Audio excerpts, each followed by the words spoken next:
대한민국 법무부가 무사증, 즉 무비자로 입국하는 외국인을 대상으로 전자여행 허가 ETA 제도 시범 운영을 시작했습니다. 미국 시민권자인 한인들에게도 적용되는 만큼 방학이나 출장 등으로 한국 방문을 계획 중인 한인들은 각별히 유의하시기 바랍니다.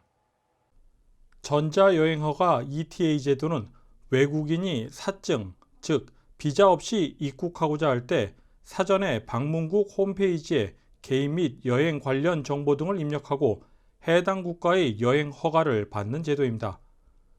관련 부처는 KETA 홈페이지를 통해 신청 대상과 방법 등 안내사항을 공지했습니다. 우선 KETA 신청은 최소 항공기 탑승 24시간 전까지 완료해야 하며 그렇지 않은 경우 전자여행 허가서가 발급되지 않는 등 불이익을 받을 수 있다고 밝혔습니다. 또한 KETA 허가가 대한민국 입국을 보장한 것은 아니라고 소개했습니다. 허가를 받은 외국인은 입국 신고서 제출이 면제되고 전용 심사대에서 본인 여부 등만 확인한 뒤 입국할 수 있습니다. 대한민국 법무부는 오는 8월까지 시범 운영을 거쳐 오는 9월부터 제도를 시행할 방침입니다. 전자여행 허가 신청은 홈페이지 또는 모바일 앱에서 신청할 수 있습니다. 코로나 백신 접종이 확대되면서 점차 모임들도 시작하는 분위기입니다. 한미 부인의 카와 애틀란타 지회는 지난 1일 춘계 야유회를 통해 활동을 다시 시작하며 회원들 간의 친목을 다지는 시간을 가졌습니다. 스와니 소재 피치치리치 공원. 한미 부인 회원들과 가족들이 야유회 식사를 준비하는 중입니다. 식사와 함께 담소를 나누는 모습도 보입니다. 한미 부인의 전임숙 전임 회장은 코로나19 팬데믹 기간 동안 모임을 갖지 못했다고 전하며 회원들이 백신을 접종하고 팬데믹도 점차 진정되는 상황에서 이번 야유회를 마련했다고 밝혔습니다. 전인숙 전 회장은 한미 부인에 대해 소개한 후 전통을 갖고 봉사를 이어오고 있다고 전했습니다. 한미부인회가 1983년에 시작이 됐어요. 그랬는데 이제 활성화하기 시작한 거는 1986년부터들 많은 이제 모임을 사람들이 가지면서 이제 각자 이제 어려운 사람들을 찾아다니면서 도움되는 거 그런 거를 시작을 한 거죠. 전 회장은 회관 마련을 위해 모아둔 자금 중 일부를 어려운 이웃을 위해 사용할 예정이라고 소개했습니다. 한미 부인의 회관을 만들려고 했던 조금씩 모금했던 돈이 좀 있어요. 이제 그런 거는 이제 앞으로 또 우리가 사회에서 이제 같이 이제 사회 단체 같이 생활을 하니까 무슨 일이 있을 때에는 그런 데도 우리가 도네이션을 해갖고 그런 사람들이랑 같이 어울려가면서 또 우리 한미 부인의 또 자체 내에서도 또 서로 돌아가면서 우리가 전부 다 그냥 그 도네이션이 남을 도와주는 거 우리가 뭐 친목도 있지만 도와주는 게가 의미예요. 한미 부인의 장이분 회장은 봉사의 중요성에 대해 언급하며 인원수보다 봉사의 내용이 더 중요하다고 강조했습니다. 제 의견은 그래요. 인원이 숫자가 많다고 다 일하는 건 아니기 때문에 5명이 모이든 3사람이 모이든 그 3사람들이 열심히 일하면은 주위에서 다 보게 되어 있어요. 그래서 나는 우리 회원들한테 내가 서제션 하는 게 숫자를 생각하지 말자. 우리가 각 개개인이 열심히 일을 하게 되면은 그게 다 바깥에서 보이거든요. 한편 한미 부인회에서는 국제 결혼한 경우 회원 가입이 가능하다고 말하며 젊은 세대가 참여해 줄 것을 당부했습니다. KTN 뉴스 스티브입니다. 미국 성인들의 백신 접종이 증가하고 있는 가운데 연방식품의약청 FDA가 12세부터 15세 청소년에 대한 화이자 백신 사용을 승인한다면 올 여름까지 1,000만 명의 미국 청소년들이 접종을 받을 수 있다는 전망이 나왔습니다. 또한 청소년 약 1,700만 명 가운데 약 500만 명은 즉각 접종을 할 수 있고 그 수가 점차 증가할 것이라고 화이자 측은 밝혔습니다. 따라서 이번 가을 학기 대면 수업을 앞두고 FDA가 어떤 결정을 내리게 될지 관심이 모아지고 있습니다. 다음은 문화예술 소식입니다.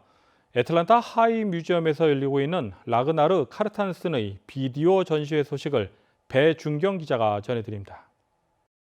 애틀랜타 미드타운에 위치한 하이뮤지엄에서 아이슬란드 예술가 라그나르 카르탄슨의 방문객 비디오 전시회를 진행 중입니다. 라그나르 카르탄슨은 음악과 연극 그리고 영화의 요소들을 결합한 영상예술품을 만들어 세계적인 주목을 받는 예술가로 알려졌습니다. 하이뮤지엄에서 진행 중인 방문객 전시회는 9개의 채널로 녹음된 영상물로 뉴욕주 로커비 농장에 위치한 43개의 방이 있는 맨션에서 각자 다른 방에서 함께 노래를 부르고 악기를 연주하는 형식으로 편집되어 제작된 64분 분량의 공연입니다. 카르탄스는 자신의 작품명을 스웨덴의 전설적인 팝밴드 아바의 마지막 앨범 제목을 따서 명명한 것으로 알려졌습니다. 방문객은 하이뮤지엄에서 전시되기 이전 로스앤젤레스의 더 브로드, 빌바오의 구겐하임, 보스턴의 ICA, 그리고 워싱턴 DC의 허시온 등 유수의 미술관에서 상영된 바 있습니다. 하이뮤지엄은 방문객이 시각적 그리고 청각적으로 새로운 시도를 통해 200년이 넘는 역사를 가진 집을 다각도로 표현하고 그 공간들 내에 있는 공연자들이 각자의 사랑과 상실, 이별과 재회에 대한 경험을 노래를 통해 표현한다고 소개했습니다. 영국의 가디언지는 방문객 작품을 21세기 최고의 미술로 선정하기도 했습니다. 아드리안 설 가디언지 편집장은 라그나르 카르탄슨의 작품에 대해 로맨티시즘에 대한 긴 작별 인사라고 표현했습니다. 하이뮤지엄에서 열리고 있는 라그나르 카르탄슨의 방문객 전시는 이번 주 일요일까지 이어집니다. KTN 뉴스 배준경입니다. 다음은 코로나19 소식입니다. 인도의 코로나19 일일 신규 확진자가 13일 연속으로 30만 명을 넘어섰습니다.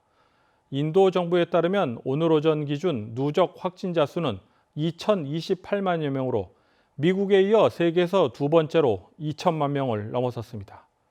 오늘의 코로나19 현황을 김상은 기자가 정리했습니다.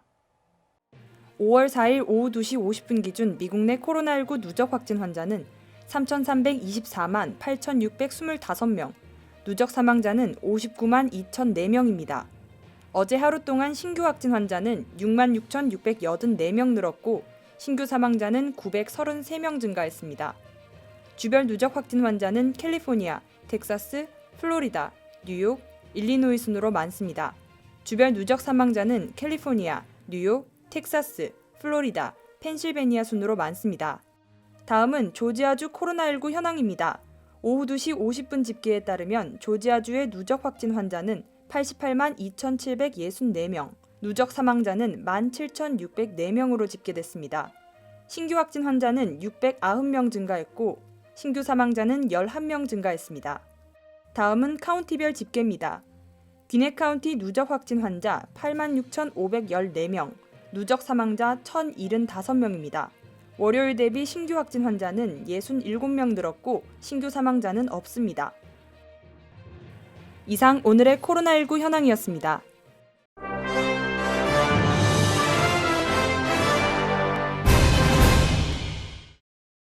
귀넷 카운티 응급서비스국은 연방 대기정화 규제에 따라 9월 30일까지 실외 노천 소각이 금지됨을 주민들에게 상기시켰습니다. 조지아 환경보호국은 조지아의 여름철 공기 중의 오존이 건강에 해로운 수준에 도달할 수 있으며 실외 노천 소각이 오존을 형성하는 오염물질의 중요한 원인이라고 밝혔습니다. 캠프파이어와 바베큐 그릴은 허가받을 필요는 없으나 극도의 안전이 필요합니다.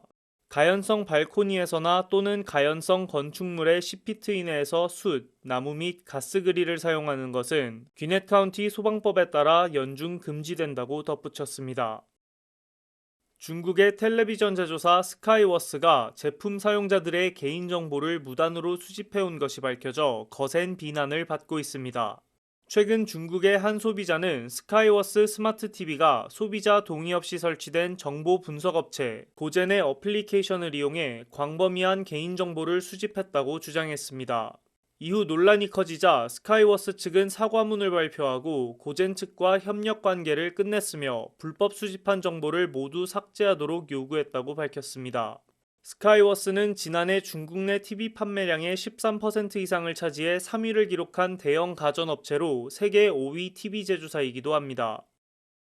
세계 최빈국 IT는 세계에서 가장 낮은 코로나19 사망률을 기록한 나라들 중 하나입니다. 5월 초 현재 팬데믹 와중에도 코로나19로 인한 사망자는 254명에 불과합니다. 종종 전염병으로 고생하는 카리브해 국가는 코로나19 사망률이 100만 명당 22명에 불과합니다. 미국은 100만 명당 1,800명이며 유럽 일부 지역은 100만 명당 3,000명에 육박하고 있습니다. 사람들은 공공장소에서 마스크 착용을 포기했습니다. 버스와 시장도 혼잡합니다. IT는 아직 단일 코로나19 백신조차 투여하지 않았습니다. 서반구에서 가장 최빈 국가인 IT는 WHO가 아스트라제네카 백신 공급을 제안했지만 거절했습니다. 마이크로소프트 창업자 빌 게이츠가 아내 멀린다와 결혼 27년 만에 이혼하기로 합의했습니다. 보도에 따르면 이들 부부는 시애틀 킹카운티 지방법원에 제출한 이혼 신청서에서 결혼이 돌이킬 수 없을 정도로 파경에 이르렀다며 재산을 어떻게 나눌지를 합의했다고 밝혔습니다.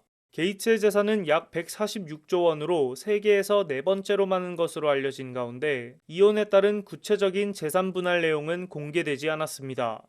역대 최대 규모의 이혼 합의금은 2019년 세계 최고 부호 아마존 창업자 제프 베이조스의 부인 맥켄지 스콧이 베이조스와 이혼하면서 받은 당시 기준 $350, 약 39조 2천억 원입니다. 이상으로 5월 4일 KTN 뉴스를 모두 마칩니다. 시청해주신 여러분 고맙습니다.